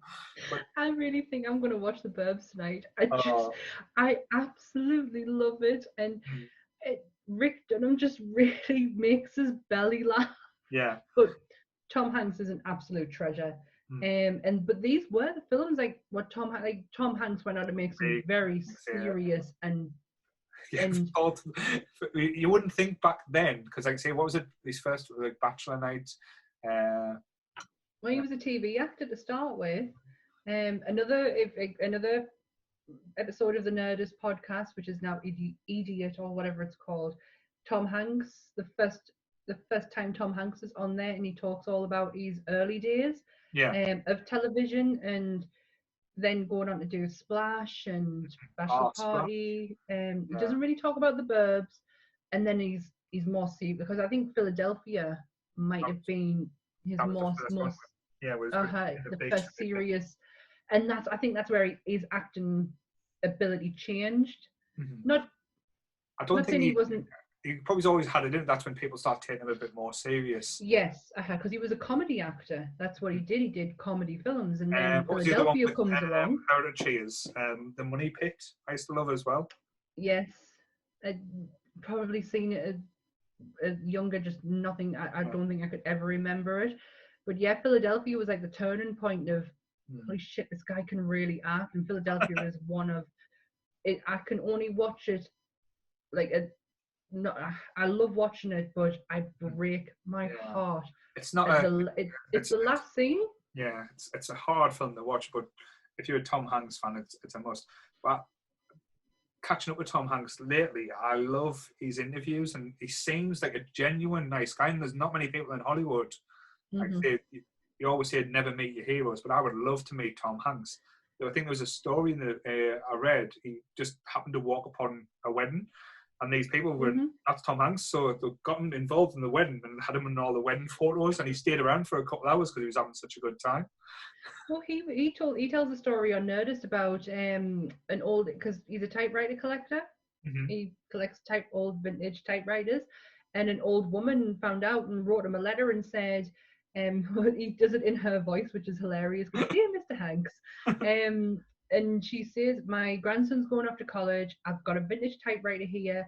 I want to put some money towards his college tuition. Would you be interested? And he wrote her back and said, yeah, absolutely. Let's arrange it to go down. Goes down to meet her, and she's there. He's saying, he looks at the typewriter. He knows what he's looking for. He knows the worth of it. And he says, I'll give you $500. And she went, well, I was really looking for $1,000 because my son's going off to my grandson's going off to college. And he went, done.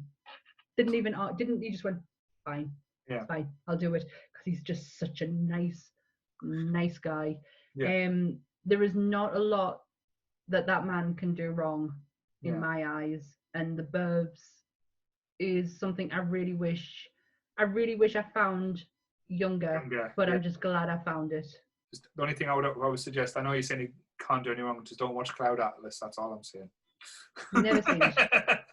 So you'll never have a bad film with Tom Hanks if you keep that one off the list. It's so weird. Sometimes you've just got to be a bit adventurous, and it may not land. But I've not seen it, so it does not exist to me. But with Tom Hanks as well, when you think of, like, say, all the classic roles, like, say, there's Castaway, when he's speaking with Wilson, even The Terminal, I love. I think it's such a quaint, it's beautiful. Little it's film. Lovely, and The Green Mile is one of my favourites. I could quite easily just, on a horrible, crappy day, just do nothing but lay in bed and watch The Green Mile because I love it. I still cry so much. Yeah. It is one of my favorite Stephen King books as well. It's probably the first Stephen King book I ever read.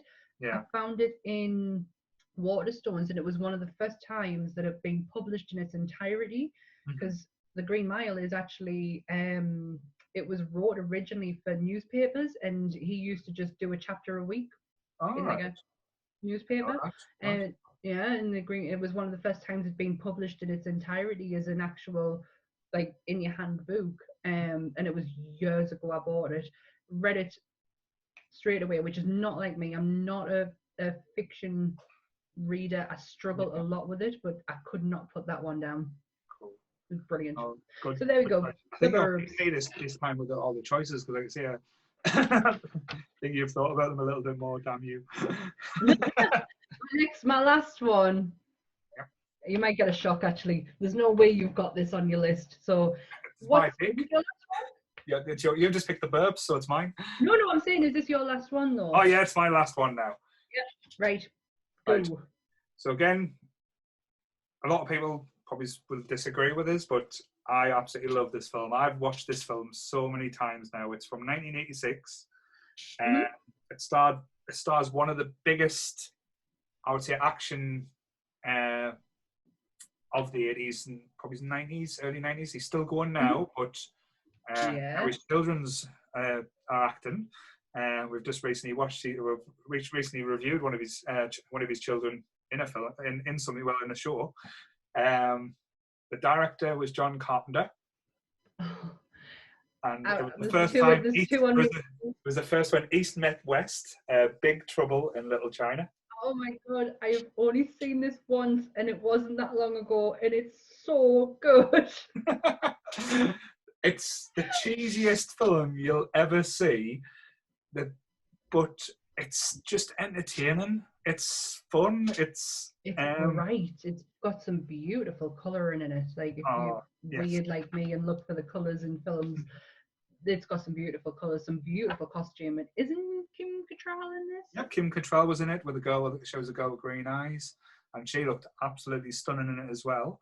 Kurt Russell absolutely was a badass as Jack Burton and had some of the best lines just by quoting saying Jack Burton says this, or good old Jack Burton and the Pork Chop Express, his truck that he used to drive, which was just entertaining enough. And even though the story's a bit weak, it's I'll be honest there, it's not the greatest in story-wise, where bad Asian triad organisation steals women. They go and steal his truck because he's not bothered about the women, he's just bothered about his truck and his money. And it turns into like a supernatural fight between good and evil, where Lo Pan is the bad guy, James Hong, who plays every bad Asian guy, I think, in the 80s. And also, trying to think his name now, Victor Wong, who played Egg Shen, who was also in one of my favourite films, Tremors, as the good wizard. But it's also, like, say, I'm talking about like in a Western action film, but it was also a cross between, like, say, martial arts. And at the time, I think it was a big craze when a lot of martial art films was coming into like more Western films. I think, like, say, we had Enter the Dragon, maybe a few years earlier, but like I said, that was the big craze back then. But this is the first one I watched and thought this was just absolutely real. Typical John Carpenter. The soundtrack was absolutely killer. And it also brought a bit of monsters in as well. There was also this weird monster that never really got explained about Chinese mythology and stuff, but I might have got that wrong, so I apologise if I upset anyone there. But yes. And I didn't think when you said John Carpenter and you said, and I knew you were going down the Kurt Russell avenue, or you were going to say The Thing? The Thing. I like The Thing. I think The Thing's a scary film. I know a lot of people love it, but for me, I couldn't watch The Thing any moment, where now I can add us out and I'll put All Big Trouble in Little China and like say it entertains you.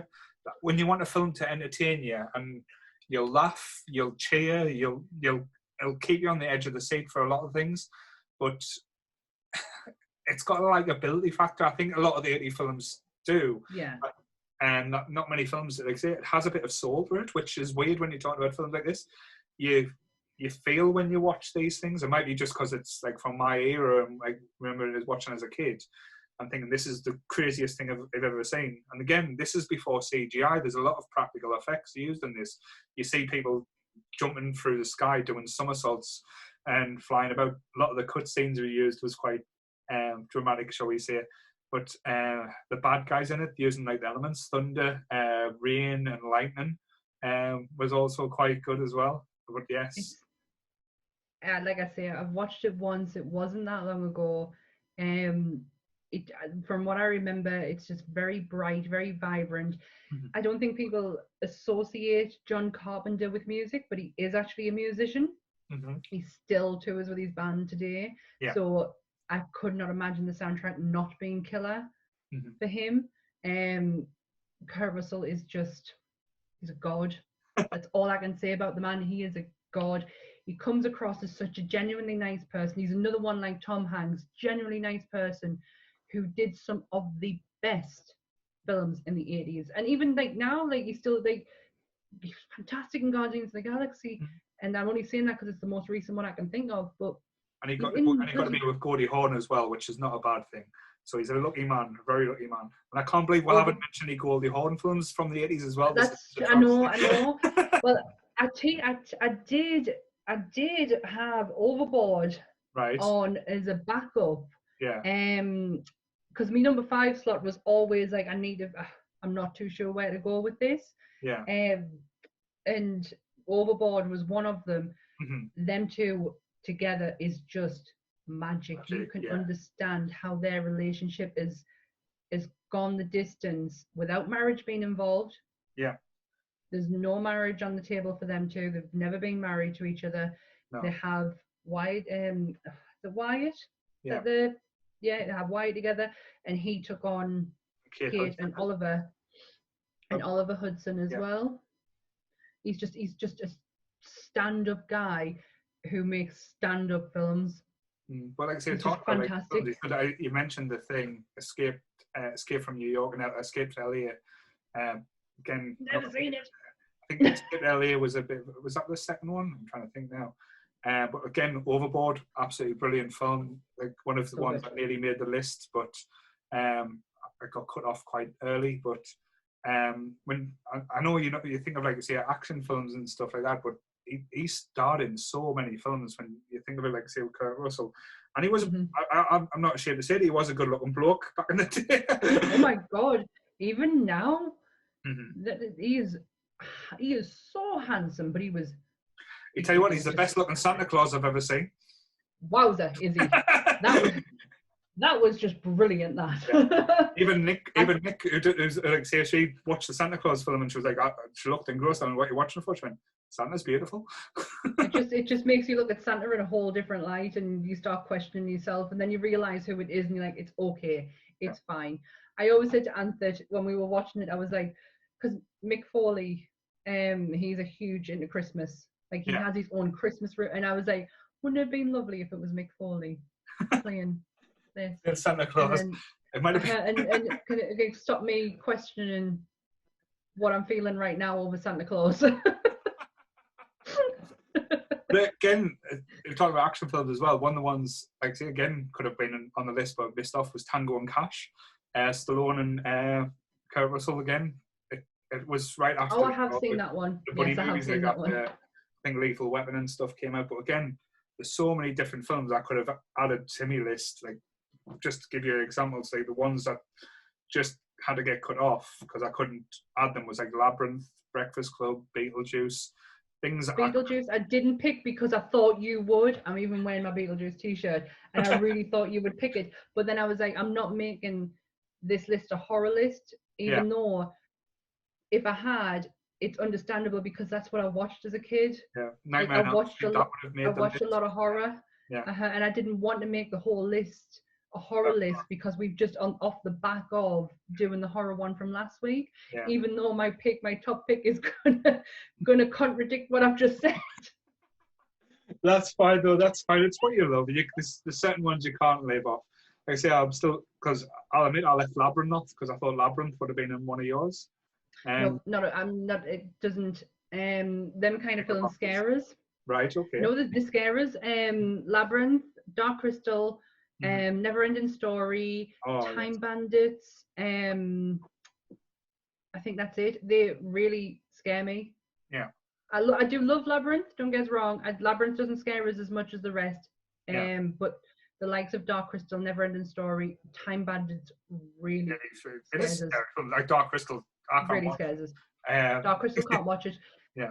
So yeah, I did not choose it because as much as I do like it, I don't love it, and I could do without That's what I went for this time. I went for the ones because I know when we had the discussion on the Facebook group when people were giving the list, like people were saying Terminator 2, which Terminator 2 is a good choice. Predator and stuff like that. I was like, yeah, but I like them and I can watch them, but I can't watch them all the time. These 5, I'll be honest with you, like I say, I could watch it any minute of the day. Definitely. Morning, afternoon, night time, and I would enjoy them in the same way.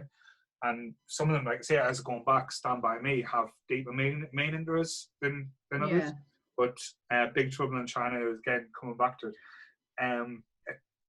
it's just joyous. I don't think, like I say, you can't smile when you're watching a film. And again, I know it's saying strange things, like you're meant to be entertained watching films. There's not many films you watch now that keeps you engrossed and smiling all the way through because there's little things, there's little jokes, there's little interactions, and everything is played out in a fun way. And it's I get just that. I do miss that about films these days. The only time I've ever felt like that recently and it's going to sound ridiculous given the film that it is, Deadpool. When I Yeah. went to see Deadpool for the first time, it's a film that I laughed and smiled from the opening credit sequence to Yeah. the end credit. Mhm. There's not 1 second in that I was not, like, my face was hurting Yeah. from smiling and laughing so much. And I kind of miss that in films these days. Yeah, I think that aspect, because it doesn't take itself too serious, and again, similar with this one, it knows the material, it knows, like say, like the actresses and actresses know what type of film it is, and they just have fun with it. You can tell they're having fun, and when that happens, you get brought into it. And again, as you said, not to diss any other films, a lot of films these days take themselves too seriously, or they have to be at a certain level or be a certain thing. Me and my sister call them Oscar baiters. Yeah. It's films that are just wanting Oscars to pay attention to, so they're going to take things as seriously and talk about topics that are very much on the table right now. That, you know what, as a movie goer, it's not really what I do love. There is a lot of films that I like that have a serious tone to them, but I want to be entertained. I want to be taken away from the shit that goes on day to day and just lose myself in whatever is in front of us. I do love, I think it's more the older I get, the less I'm into pretentious films. Yeah. Like, say I'll watch anything. If you say watch this, I'll give it a go. But it's like even watching quite recently, I watched was it Army of the Dead, the new Zack Snyder on I've Netflix? not seen it. I've heard terrible things from it though. It's not as bad as people are saying, but it's a 2.5-hour film about zombies. That doesn't surprise us. But you take 45 minutes out, take a few of the plot points that don't really need to be in there, it would be a better film, but it takes itself far too seriously. Like I said, Dave Bautista does his best.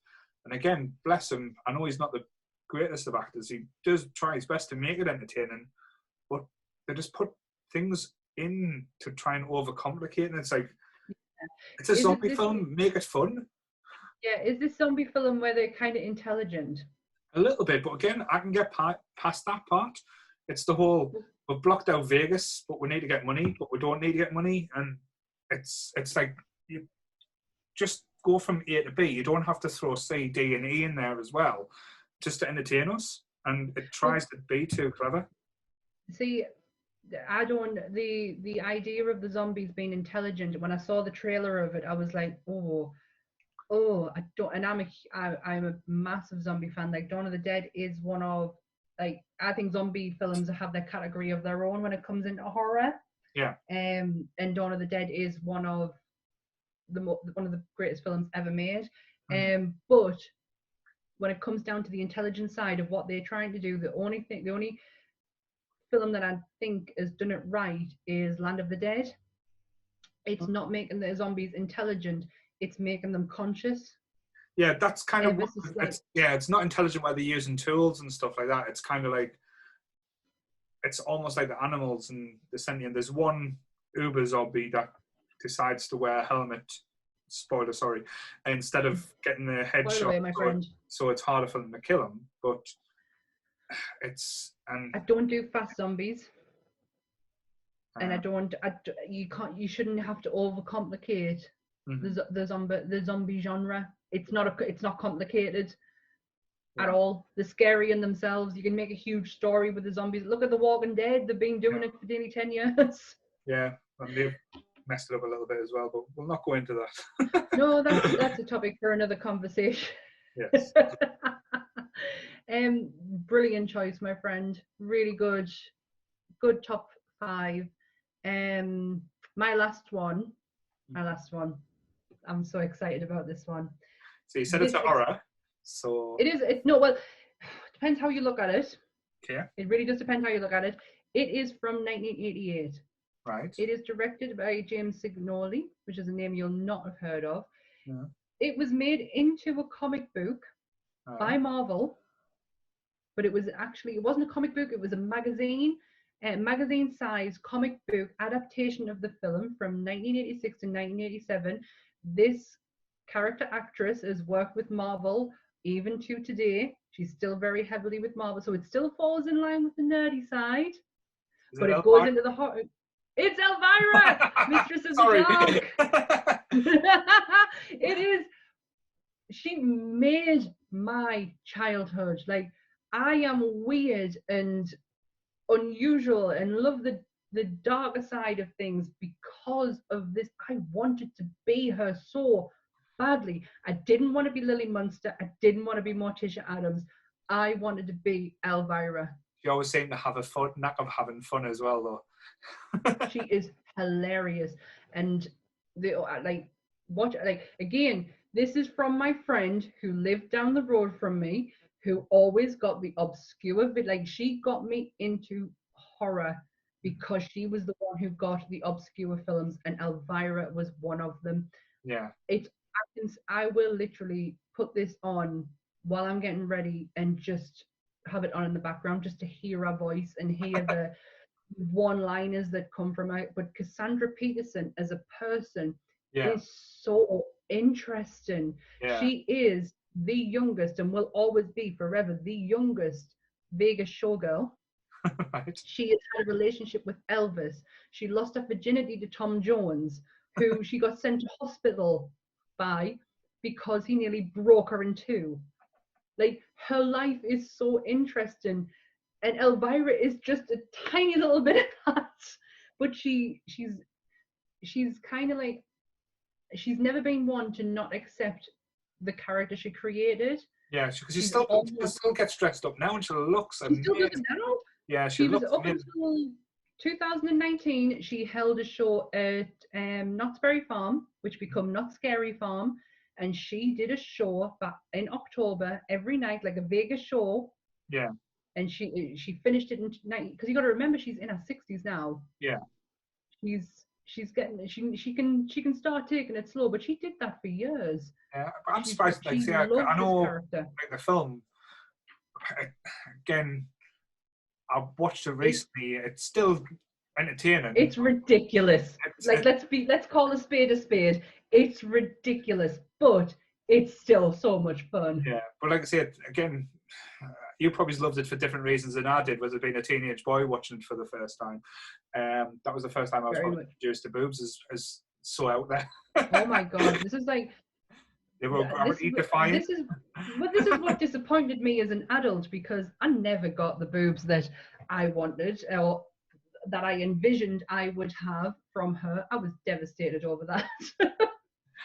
I was always mesmerised how they just floated there as well, because like you see, when you say like it was like gravity defying though, but no, I'm surprised there wasn't more sequels after it, because I know she did came out at the right time, but it didn't do very well. It's only done well because of the cult. It's a cult classic. Yeah.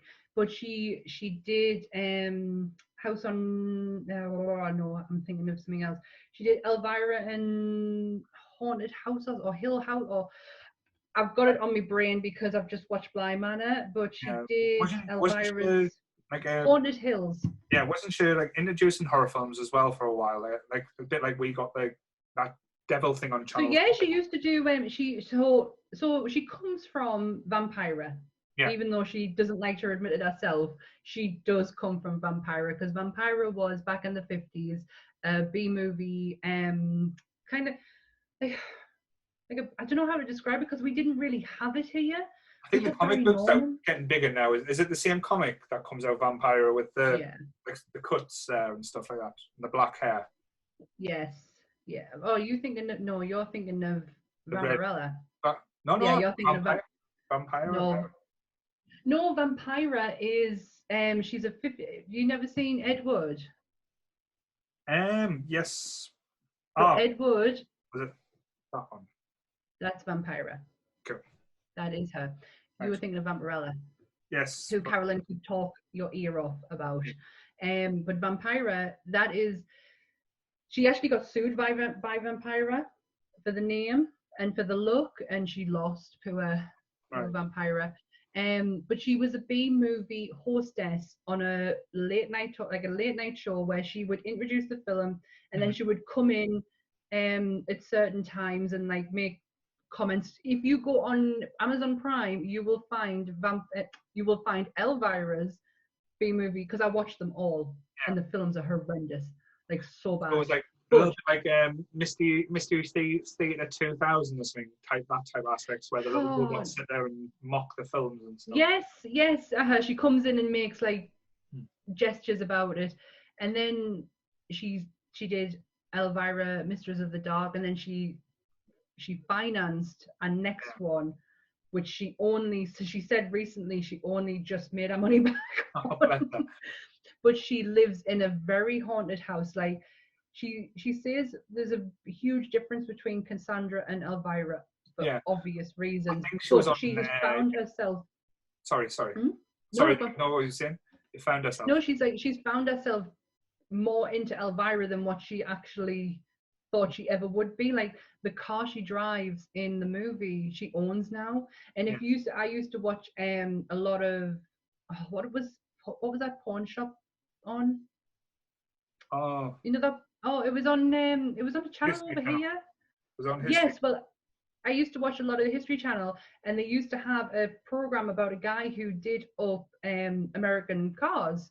Yeah. And Elvira came to him and had her car souped up by this guy. So she lives in a haunted house, and her life just very much mirrors the Elvira. She just doesn't dress like her all the time. No, I remember she did an appearance on Comic Book Men, the Kevin Smith shop. And basically, she came in just as a normal self, and they were talking to her great and saying, all right, so we're going to do like a signing, because she had a new book out. Yeah, she's right. I'll get dressed up as Elvira. And the three lads, bless them, I was laughing my head off because all three of them just stood there for about an hour just going like this. Tongue dropped out the mouth because like she looked like she did in the 80s. Like she must have a good She looks no different.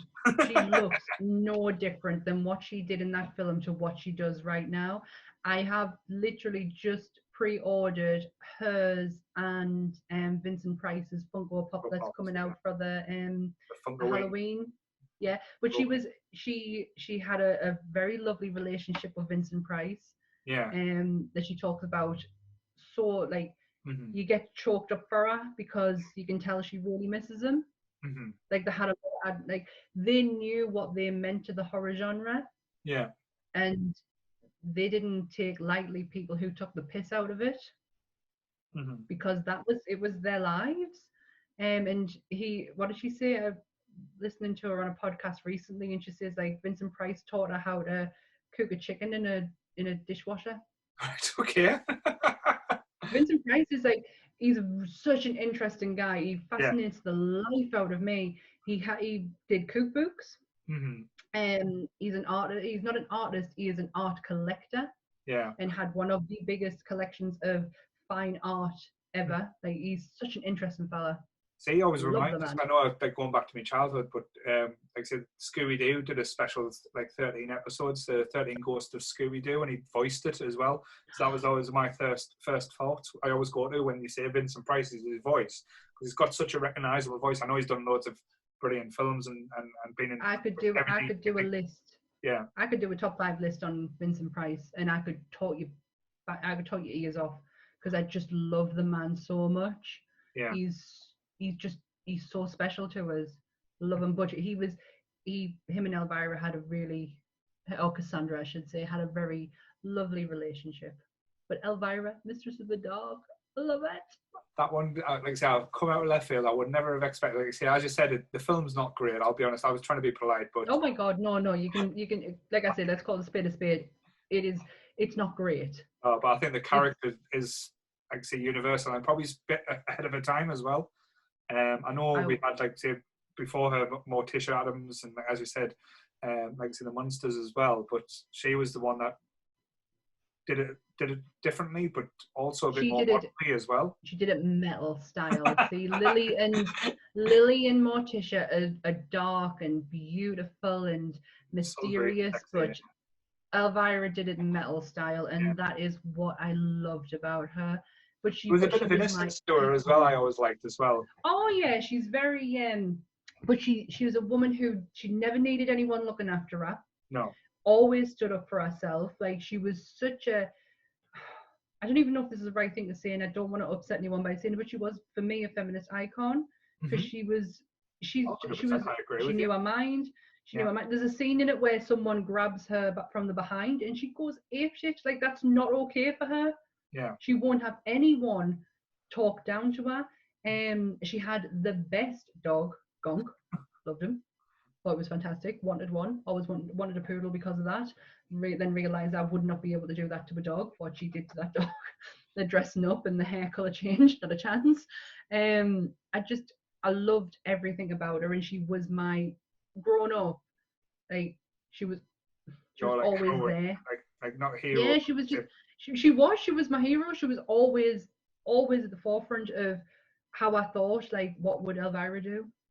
Even though I am the should make the t-shirt now. You're gonna have to make a t-shirt now.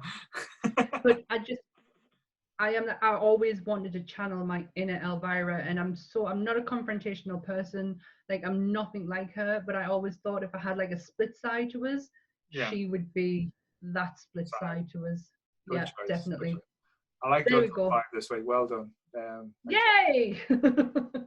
Actually, this is probably the one I've struggled with the most, but one I've enjoyed as well. I know you've loved the horror ones and stuff like that. I do love horror as well, but I think horror now, because I think horror now needs to sit on the back burner because there's only so much you can do. I mean, I could go into, like, I love 70s horror a lot, and you could do a lot on that. But we've got all of October. Like, that's when you are fucked for October listeners, because we're going dark. We're going dark. Cannot wait. Yeah, it's going to be great. But I loved this one. I knew you would struggle with it though, because you do love it so much. Like, you're the king of nostalgia. So I knew you would struggle. I knew you would take to heart every choice you made and every choice you didn't make. Yeah, it did break us a few times. Like, say, ones I had to knock off. Like Breakfast Club, I never thought the Breakfast Club would never be in my top 5. But to be honest, we'll probably do a John Hughes top 5 and have it split. Exactly. But you've got that. This is why I didn't include Star Wars, because it's too easy though. Because, like, say, Empire Strikes Back is quintessential. I know we'll have the argument, is the best Star Wars film, but we'll not get into it because I could go off on one. But I totally get what you mean. I think you have to be clever in your choices, because you've got to think to yourself, could I use that again? Yeah. And this is why it's getting so interesting. But I'm just annoyed with myself as well, because, like, as you said, I didn't include a Tom Hanks film. I didn't include a John Candy film. Oh, well, I did see there was a John Candy film that I considered. So the choice of Rocky was my last choice. And that was the one that I replaced with Star Wars. And I was thinking to myself, but I didn't want to put it in because it was a Dan Aykroyd film, but The Great Outdoors is one of my favorites. I love that film so much. When he dresses up as I didn't pick it. And then the bears kind of, and the raccoons. Yes, and the raccoons talking. Oh my word! Yep. Loved it. And again, Summer Vacation, similar type thing. That not Dan Aykroyd, but more John Candy, where he goes on holiday to the shittest place in the world. But yes. I have really enjoyed this week. I really have. I thought this week's choice was brilliant. And didn't think I would get much out of it, if I'm honest, because I'm not. For all I'm a child of the 80s, I only watched 80s films recently. Like I say, I probably was brought up with the TV in front of us, but like I said, that was me. I still love any films, but ones from my childhood always will resonate more to me. But yeah, I love this one. Like I say, as you can probably tell, it's affected us more than probably it should have. Yeah, I knew you would find this week hard. It's my pick next week, and I'm going to be quite honest with you. I haven't got a clue. Got a clue. Need to think about it. Need to think about it. So that's it for our top 5 of 80s movies. I hope you enjoyed it. I thoroughly enjoyed doing this week. I thought it was great. Like I know you would have. If you've got any arguments or things you think we're wrong, or if you agree with us, please comment on the YouTube channel, on Facebook, or on Instagram. Like I say, it's growing every day, which is amazing. I still can't believe that people are still Just want to shout as well. I know, like I say, one of our admins on the Facebook page, Kelly Moon, she's just become a cat mummy. So the kittens are being born. Congratulations, Kelly! Yeah, so she's supposed that she's had cats give birth, so well done. But like I say, it's been emotional, shall we say? It has. It's been a lot of fun and a lot of emotion and just a lot of heart. I felt like this one was a lot of heart and I really enjoyed it. So please remember, we are available on YouTube, iTunes and Spotify. You can find us by just searching Nerdy Up North. Yeah, you can find us pretty easily now, so yeah. Yep. Remember, please like, share, subscribe on YouTube, subscribe on Spotify. And if you could be a darling and, give us any review on iTunes, that would be great. It helps people find the podcast, not outside of our community, and helps bring more into the community on Facebook and on Instagram. I think that's all. I don't have anything else, I don't believe. No, like I said, I just want to say thank you for everyone that's joined. And again, like I say, it's been a blast. It's been fun. It's been fun. And we will be back next week with another top 5. Yeah. So thanks very much, everyone. Yeah. So remember, same bat time, same bat channel. And thanks again. Stay nerdy, everybody. Stay nerdy. Bye.